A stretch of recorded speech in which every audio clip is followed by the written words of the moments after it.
Hi friends. ఈరోజు ఒక విషాదకరమైన ఒక చిన్న న్యూస్ని మీతో షేర్ చేసుకోవాలని అనిపించింది. జీవితం శాశ్వతం కాదు.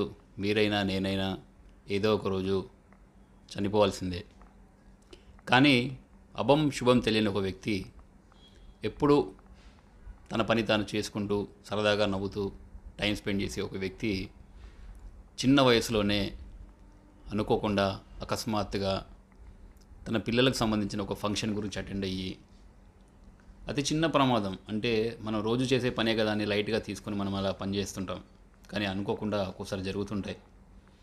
ప్రమాదం ఎవరు కావాలని కోరి తెచ్చుకోరు. కానీ చిన్న వయసులో మా కొలీగ్ కిషోర్ అనే వ్యక్తి ఒక చిన్న యాక్సిడెంట్లో చనిపోయాడు.